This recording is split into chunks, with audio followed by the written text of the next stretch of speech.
Assalamualaikum warahmatullahi wabarakatuh. Halo semua, perkenalkan, nama saya Yunita Herawati dari kelas 11 IPA 3. Di sini, saya akan mempresentasikan materi bab 2 biologi, yaitu mengenai jaringan tumbuhan. Materi yang akan kita bahas di bab 2 ini adalah yang pertama, struktur jaringan pada tumbuhan, yang kedua, totipotensi dan kultur jaringan, dan yang ketiga, organ pada tumbuhan. Kita masuk dalam materi pembahasan yang pertama, yaitu struktur jaringan pada tumbuhan. Struktur jaringan pada tumbuhan ini terdiri atas jaringan meristem dan jaringan dewasa atau permanen. Jaringan meristem. Jaringan meristem disebut sebagai jaringan embrionik karena meristem merupakan jaringan yang terdiri atas sekelompok sel yang tetap berada dalam fase pembelahan. Ciri-cirinya, bentuk dan ukuran sel sama.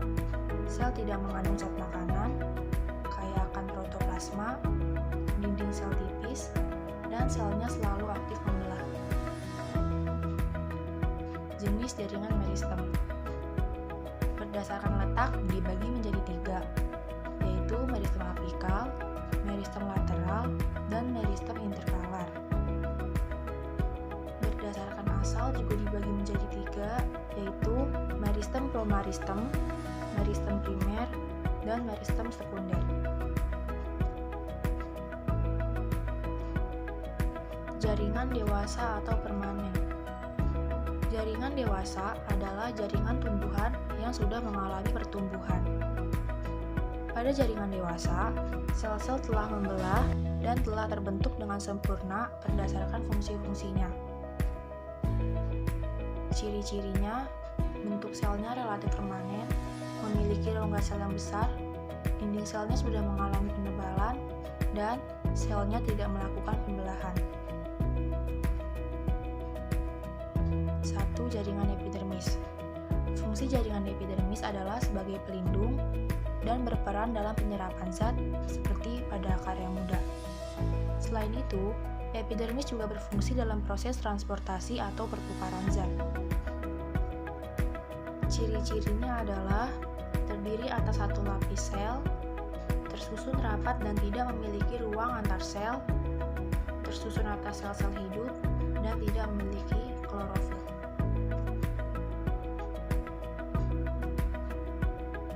2. Jaringan dasar atau parenkim. Fungsi jaringan dasar adalah sebagai tempat penimbun cadangan makanan berupa butir-butir zat tepung, minyak, air, dan garam mineral, sebagai tempat sel sekresi, dan sebagai tempat mensintesis makanan bagi tumbuhan. Ciri-cirinya, susunan sel tidak rapat, memiliki banyak vakuola, ukuran selnya besar, dan terdapat banyak rongga antar sel. 3. Jaringan penyokong. Jaringan penyokong merupakan jaringan yang memperkuat tubuh tumbuhan. Jaringan penyokong ini meliputi jaringan sklerenkim dan jaringan kolenkim. Jaringan sklerenkim. Sklerenkim mengalami penebalan dinding sel dari zat kayu atau lignin yang dapat memperkuat tubuh tumbuhan. Sklerenkim merupakan sel mati yang tidak mengalami lignifikasi.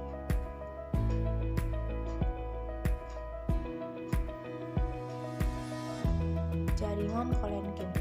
Kolenkim merupakan sel hidup dengan protoplasma yang aktif. Jaringan ini dindingnya mengalami penebalan dinding dari selulosa.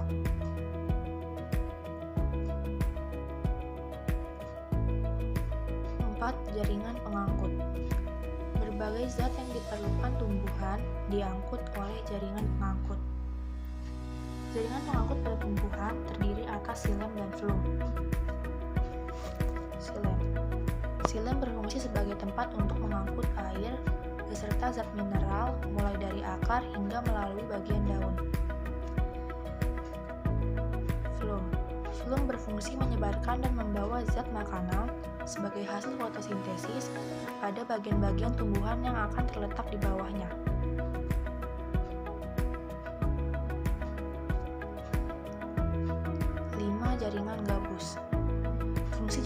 gabus adalah untuk melindungi jaringan-jaringan di bawahnya dari kehilangan air.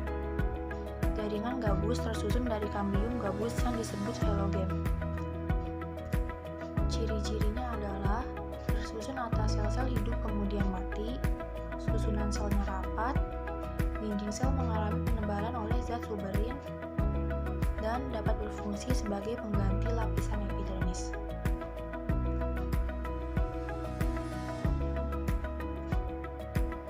Selanjutnya, kita akan masuk materi pembahasan yang kedua, yaitu totipotensi dan kultur jaringan.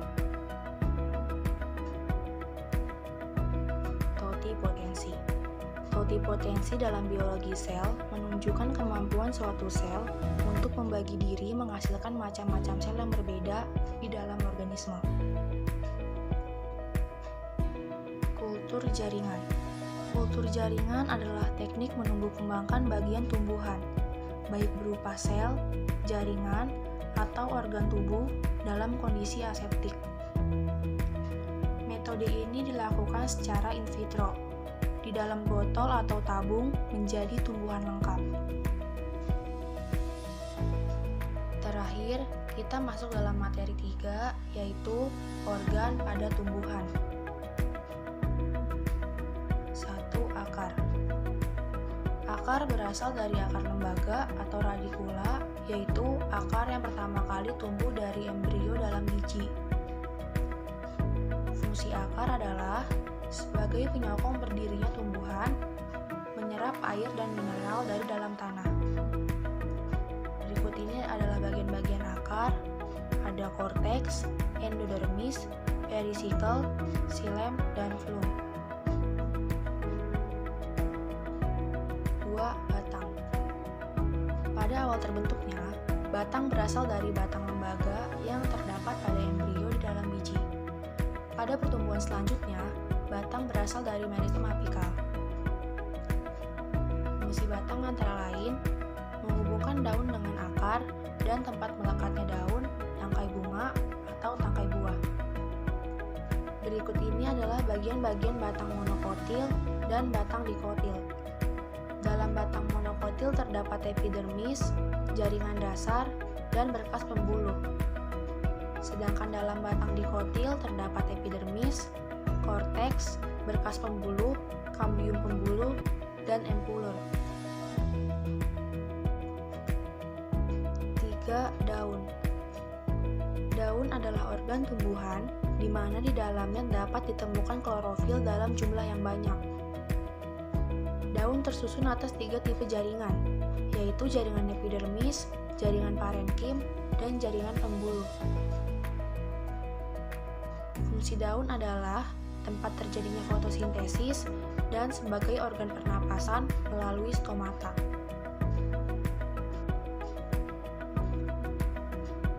Berikut ini adalah bagian-bagian daun. Yang paling atas kutikula, diikuti epidermis atas, ada jaringan mesofil yaitu jaringan tiang dan jaringan bunga karang. Ada juga berkas pembuluh angkut yaitu xilem dan flum. Lalu ada epidermis bawah, kemudian ada sel penjaga dan stoma. 4. Bunga. Bunga memiliki alat reproduksi jantan berupa benang sari dan alat reproduksi betina berupa putik. Fungsi bunga yaitu sebagai alat perkembangbiakan generatif dan untuk menghasilkan biji. Berikut ini adalah bagian-bagian bunga sempurna. Ada kepala putik, tangkai putik, kepala sari, benang sari, ada juga mahkota, daun pelindung, bakal buah, bakal biji, dan dasar bunga. Sekian presentasi dari saya, kurang lebihnya mohon maaf. Terima kasih. Wassalamualaikum warahmatullahi wabarakatuh.